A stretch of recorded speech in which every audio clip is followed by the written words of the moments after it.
courage. And like Thomas also said, life is for living. So, so live, do, try things, go out there and be courageous and conquer, and have dominion in the earth, like the Lord said. Which is your first mandate. Yeah. Let responsibility refine you. Let it refine you. Take responsibility. The greater your responsibility, the greater your reward. That's why we all, we talk about, the CEOs, they don't really do the real job on the ground, but it's like, they're taking a lot of the risk. When things don't go well, when IRS hits, guess who gets the hairdryer? Who starts going bald? They make all the important decisions. The first time I heard that. Welcome to another episode of Called to Marriage. I'm Marcia. And I'm Thomas. Today, we want to talk about responsibility and like the opportunity to grow in, maturity, responsibility, and kind of discipline and all the godly virtues as a result of doing hard things. Yeah. Specifically related to, marriage and family. Every hard thing you do gives you an opportunity to grow. But we were in conversation the other day, and we just thought about some examples of how we've grown as a result of becoming married to each other and as a result of becoming parents. And we thought that maybe we could share that and encourage some of you out there who may be really afraid to get married, insecure about becoming a mother, becoming a father, not sure whether you bring enough to the table, not sure whether you can be selfless enough or have somebody relying on you, whether you, whatever the case. We just thought we would discuss that. Great. Well, I personally think generally speaking, as a human being, until you are living for more than just yourself, you're not really experiencing life. So there's more fulfillment in living for something that's greater than yourself. And in a practical way, I would say that means living for more than just you, living for others. Look around you and look at all the people we celebrate. Look at all the people we all look up to with respect and admiration. They did something not just for themselves. They did something for their communities, for their friends, for family. Those are the people we celebrate in life. That's like the most honorable thing you could ever do. So I think at the basic level, responsibility really is just the gateway to experiencing life as it is. And I think as it should be. It's not just about you. You wake up not for yourself. You wake up for someone else. You wake up for other people. You show up not just for yourself. Maybe left to you alone, you would not be able to do certain things. But immediately you flip the coin. It's like, I have a wife, I have a child. I need to go out there and work as a man and provide for them. It's honorable. It brings out the best in me as a man. That I don't think, you can argue, you can, achieve whatever status you want in life, but the intrinsic value and essence of life is found in living beyond yourself, I think. And just to add something small to that, and again, I don't think we're going to really be able to comprehensively cover this topic, but we'll just give a few examples. Yeah. But I won't be able to say where it's from because it's a secondhand quote. I didn't read the book, but there's some book that talks about kind of meaning and purpose in life, and it posits the idea that living for pleasure doesn't get you anywhere and leaves you feeling empty. If you are living for pleasure and you lack meaning in life, you're not going to live a fulfilled life. But if you live with a sense of purpose and meaning, then that's what's most important. That's what's going to give you, kind of zest for life and vitality. So, so becoming married, to go to some specific examples, it can be scary because if you are aware of your shortcomings, then you recognize your own ability to potentially ruin a marriage. Yeah. Then on top of that, you're marrying someone who you just can't know everything about them before marrying. You can't. It's impossible. It's impossible.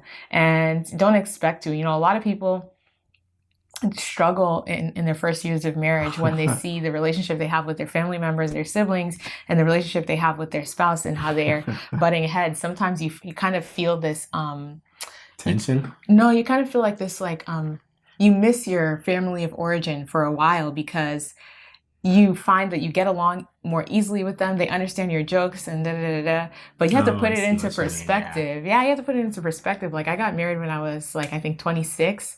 And so I spent 26 years with most of my siblings. I only have 2 siblings under me and I have 3 above me in age. You know what I mean? My parents have known me for all those years. So of course the dynamics there, we're going to just understand each other. It's not that we always agree, we don't, but there's a level of exactly. So you have to give yourself that chance, take the risk, calculated risk, and know that, 4 years in, you're going to be not where you were a year in. Now we're approaching 5 years. We're definitely not where we were in the first year, but we've made progress, and I can't imagine, where we'll be 26 years from now, God willing, we live that long, It's going to be amazing. And so I can't wait to arrive at that place and just remember the same way that you fought with your siblings growing up and and but then when you get older and you guys maybe live in 2 different states, you're always so happy to see each other. It's such a great thing. The reunion and the love, when you become an adult, things change. Your hormones are not as crazy. You're not as, triggered by every little thing they do. But anyway, so it's going to be like that for your spouse. And what happens is, even though, for example, I came into my marriage more selfish than I even necessarily realized. He was a mirror for me and showed me some of my flaws even more acutely, or some that I had no idea about were revealed to me through marriage. But it was an opportunity to be able to grow in selflessness, for example. And I do think I've grown in selflessness through being married. And, this is the part where your faith comes so much into play, because it's not, because it is scary. It is scary to think, like, if this experiment is not really an experiment, but doesn't go well, like the ramifications of a divorce, as compared to never having gotten married at all, is like really scary, right? Yeah. And so sometimes it can seem like, well, it's better not to do it at all, but that's not the case. You have to have faith in your God.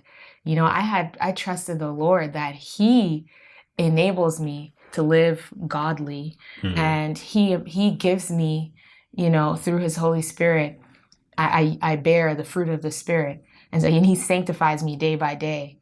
And so I had to trust the Lord, and I still trust the Lord that He's bearing this fruit in me, and He's maturing me and bearing sweet mature fruit in my life.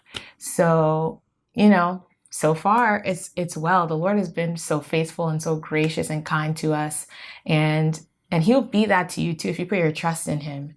So that's what I want to encourage you first of all. Yeah, I mean, I think life itself is hard. You had a quote on the wall when we were in China that imperfect action is better than perfect inaction. Yeah. So life is hard. Life is scary. And it has to be. It has to be scary because, not a lot has changed about our lives as humans. Think about a caveman living in a cave, say, with his family. What's out there? There are lions and tigers and snakes that would eat you alive. You are food to them. But what do? Stay there in a cage or in a cave forever and watch your wife and kid or children starve to death? Right. Or go out there and maybe you'll be able to grab a couple of fruits just for that day, by the way. And then you will live to fight again the next day. That's life. And it hasn't changed. I mean, we do a lot of things that are scary. We drive. You know how many people die in an accident every day? Yeah. If you thought about that, you would probably never even learn to drive, not even mention drive on a highway.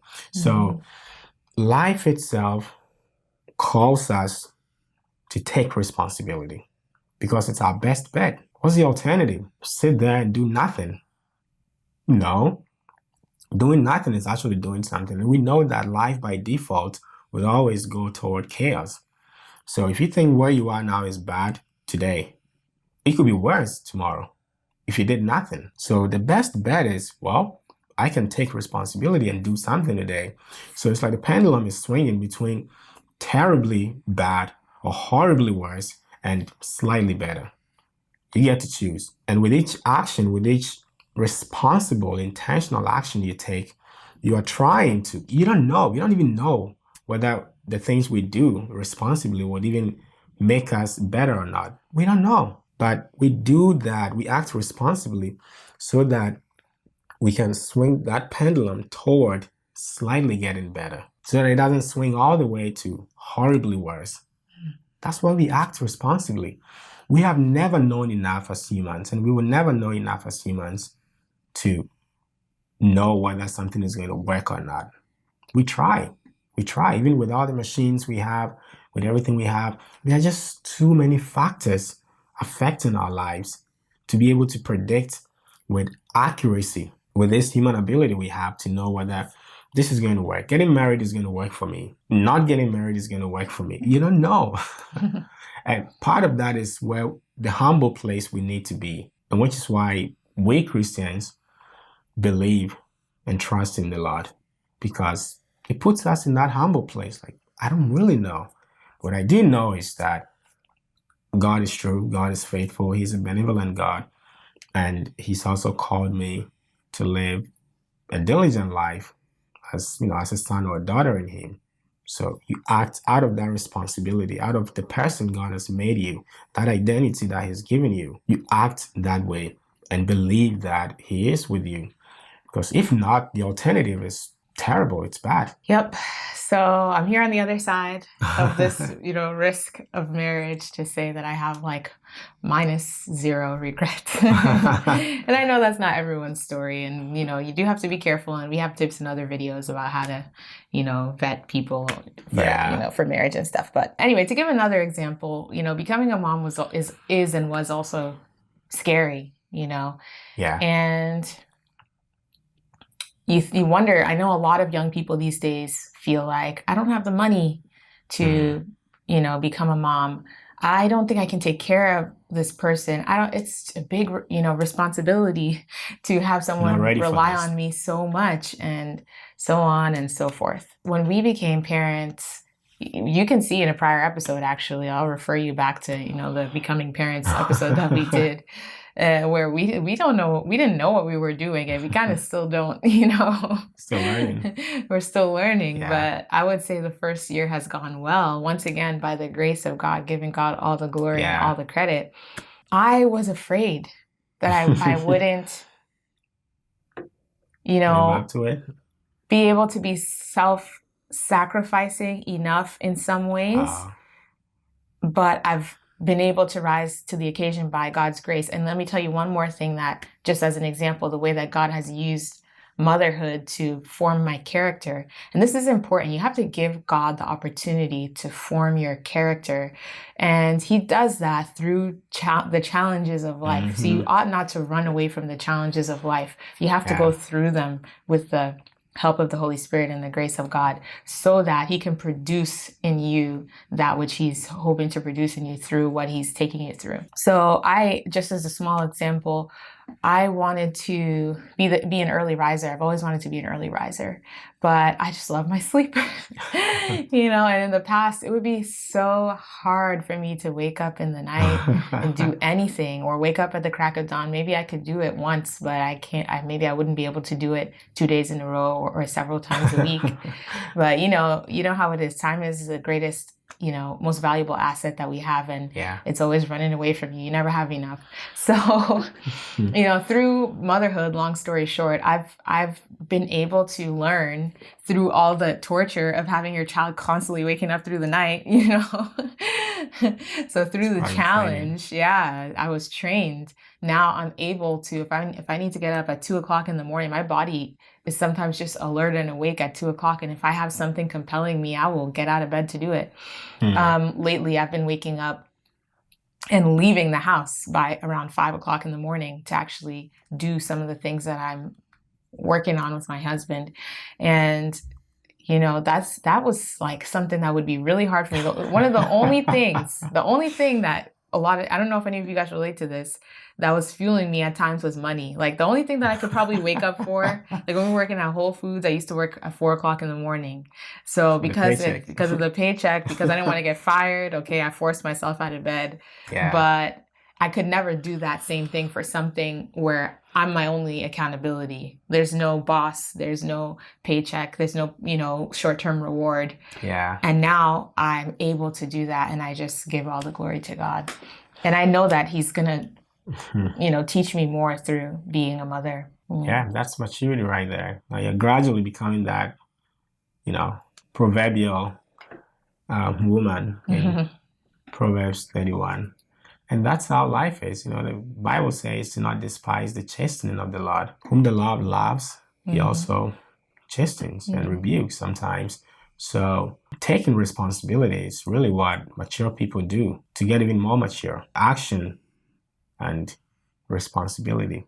And in a lot of ways, thinking too would always trump feelings. Taking action would always teach you, would always propel you to become an even better person. So there you have it. And I have learned a lot. I couldn't even start talking about all that, I've been through as a man, being a father, having my son look up to me, and the person that it's made me, I'm talking all the way into the future. Like, there isn't a single thing I do now that doesn't go through that funnel of would I want my son to see me doing this? Can I take my son to this place?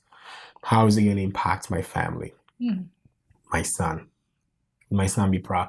Even the things I put on the internet, not that for my son I put, anything bad on the internet, but I've been even more intentional and conscious. Like, well, what do I want my child to grow up to see me? This internet is here. It's not going anywhere. So, we all live in trails. It's like, well, I better be the man I expect myself to be so my son can respectfully also look at that trail and learn something.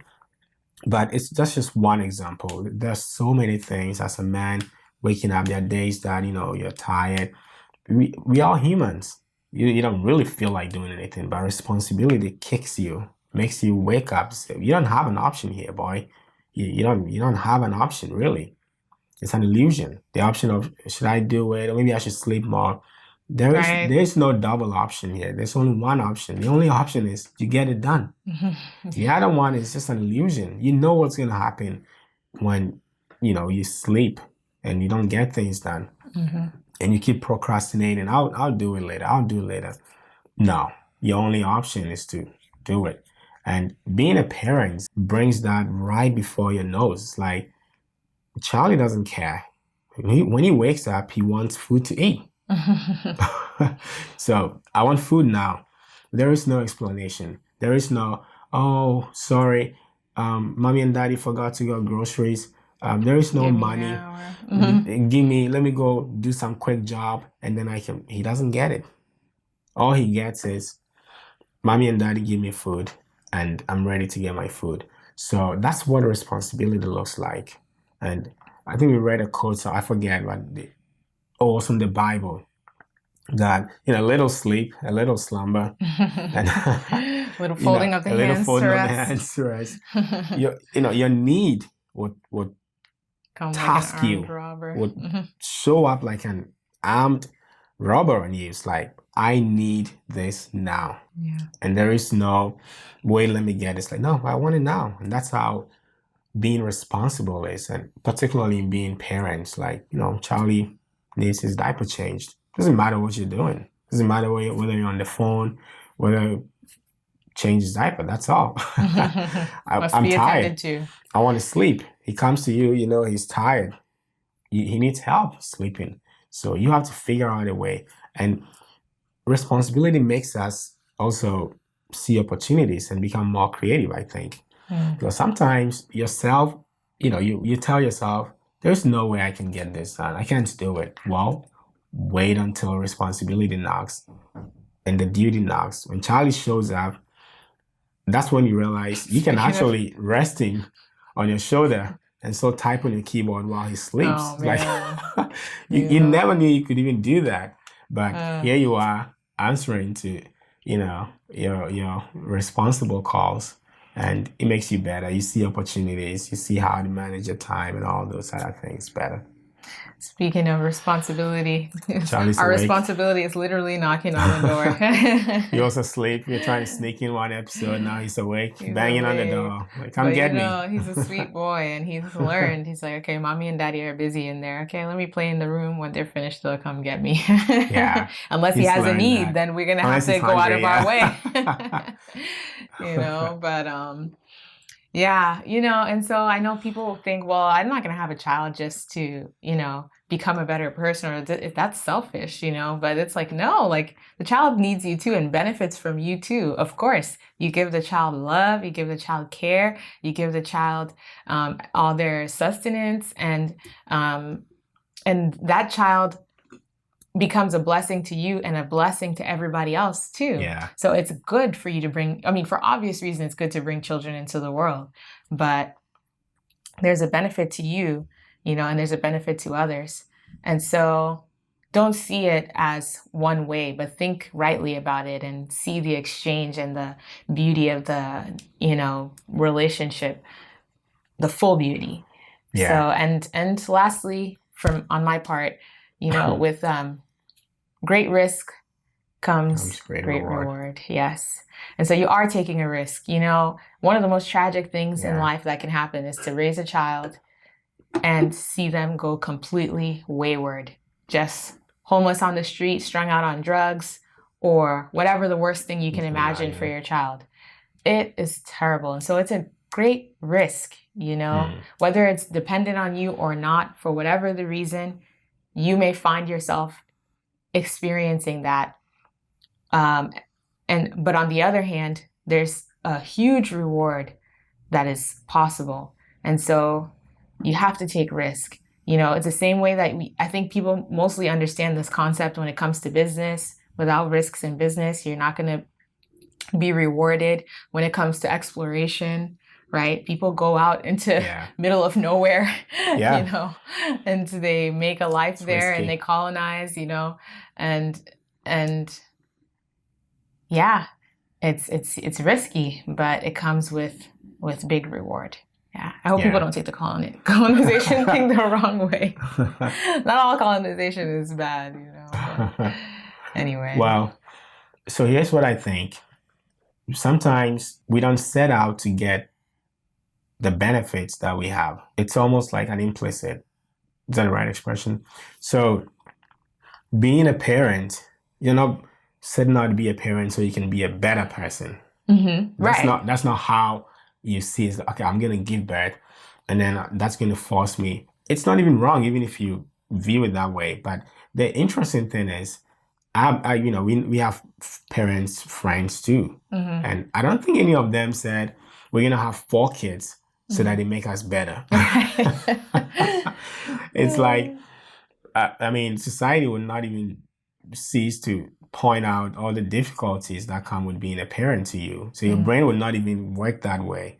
But it comes as a result of doing the thing, being the parent. Yeah. So those are just rewards. They are just outcomes. They are just things that come as a result of you tackling this problem. And it's not different from any other thing we engage in. Yeah. When you're able to solve that problem, when you're able to engage with that challenge, you become better. You get something out of it and you get rewarded for it. Why do we all love shopping on Amazon and doing it? It's convenient. You just go on your phone, you order a few things and drop it on your doorstep. So what happens to Amazon? They get more money. They're not necessarily stealing, coming to you, forcing you to do anything. It's convenient for you. And that's how it might be maybe not a good example, but the act of I didn't follow it. The act of parenting. I was using that to say people don't just get rich by stealing other people's money. Okay. They get rich by providing value. Okay, got you. And we reward them for the value they're giving us. Got you. So the process that we build, all the things we do as parents, reward us. It makes us better. All of a sudden we realize, oh wait, I'm managing my time better. I didn't think I could do all this before 9 a.m. in the morning to go and work a full-time job. But here I am. Look at all the things I've done just this morning. That's great. And then after work, look at all the things I've done. Why? Because responsibility is calling on me, drawing me out to bring out all the best in me. And I have no option. And the more I answer to that responsibility, the better person I become.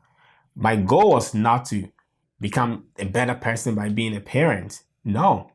But by being a parent, I'm being made into an even better person. And who knows what I'm going to become just by picking up all these responsibilities, being a husband, being a parent, and taking them seriously. It's not just being the parent. A lot of people have given birth and are still not getting all these benefits and rewards. So it's not just, I gave birth, why don't I experience it? It's like, no. You have to attend to that responsibility.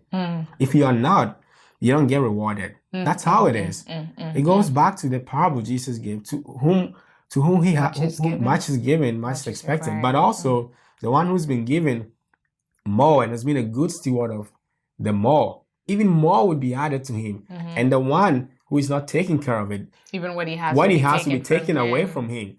Yeah, so if he thought, it's scary. It's one of the scariest things in the Bible, I think, that what I have will be taken away from me. The little I have, I already don't have nothing. The curve is going to go down if you don't take the responsibility and do the things that you need to do. Everything will be taken away from you and be given to the person who is doing more. No wonder we see people who have 9 kids, 10 kids, 11 kids, and they're the peaceful people in the world. How do they do it? Like, you have one child and you think they are terrorizing you. You're tired. You don't want to be a parent anymore. And obviously, a lot of factors affect these things. It's not necessarily always the same. But it's true though, because I like to watch. Sorry, real quick. I like to watch these big families, and they are like, they have everything in order. Not all. I mean, but they. they're humans in the end, but then still, they're thriving. I'm telling you, it's admirable. They're thriving, and they're happy. They're joyful. They're fulfilled in life. Yes. Raising 9 kids? How do you even do that? Yep. But they've learned to build systems, and nobody handed them what to do at every single time. But they've grown through that, and now they are so resourceful that they've become better at raising parents. You would think they schooled and mastered the art of being parents. But they've become better, and it's not different from any other thing we do in life. You give your attention and your time to it, and you do it with all, and you see patterns and trends. You become better. So maybe first child was was difficult, the second, the third, the fourth, and then all of a sudden they become better and better, and they become good at it. They start getting older, they start being able to help with stuff. You start getting the hang of this whole parenting thing to a degree, and the grace of God, you just start to trust God more because you've seen him walking with you for the first, as time has gone. And, it's just beautiful. It's beautiful to obey God and see the reward. And that's, I guess, where I'll end. I know I said I made my final point already, but to conclude our takeaways, as much as I'm saying with great risk is great reward, and that is true. Yeah. Potentially great reward anyway. That is true, but also there's not that much risk, particularly when we're talking about obeying God in certain things, right? Yeah. So especially when you're doing something that God told you to do, but it's so hard, you have to trust that God is going to reward you for doing the hard thing. Yeah. That, that you didn't think you weren't sure whether you had what it took, but the Lord is going to produce something in you. Yeah. So don't shrink back, but have courage. And like Thomas also said, I don't know what you're going to say. I hope I'm not stealing this from you. When we were having talking about this before, Thomas said life is for living. So, so live, do, try things, go out there and be courageous and conquer, and have dominion in the earth, like the Lord said. Which is your first mandate. Yeah. My takeaway is let responsibility refine you. Let it refine you. Take responsibility. The greater your responsibility, the greater your reward. That's why we all, we talk about, the CEOs, they don't really do the real job on the ground, but it's like, they're taking a lot of the risk. When things don't go well, when IRS hits, guess who gets the hairdryer? Who starts going bald? They make all the important decisions. Yeah. First time I heard that. they make all the big decisions because they take on all the big responsibilities. So, and that's where the greater reward is. So your best bet in life is to grab as much responsibility as you can in life and let it refine you. Let it bring out the best in you. And that could start with something as simple as just sitting down and writing down things that you know you need to do right now. Even if it's as simple as just clean up your room. Just declutter. Have some space. Have some sanity around you. Have control over your most immediate space. Just that little thing would mean so much. And if you keep doing even more, to the point where you're not just living or doing things for yourself, but doing things for others, there's great reward there. All right. It's been another episode. Once again, like, share, and subscribe. Let us know what you think. Please leave comments. Yes, let us know what you think. And we'll see you in the next episode. Yes. We love you. We love you. God be with you. Yes.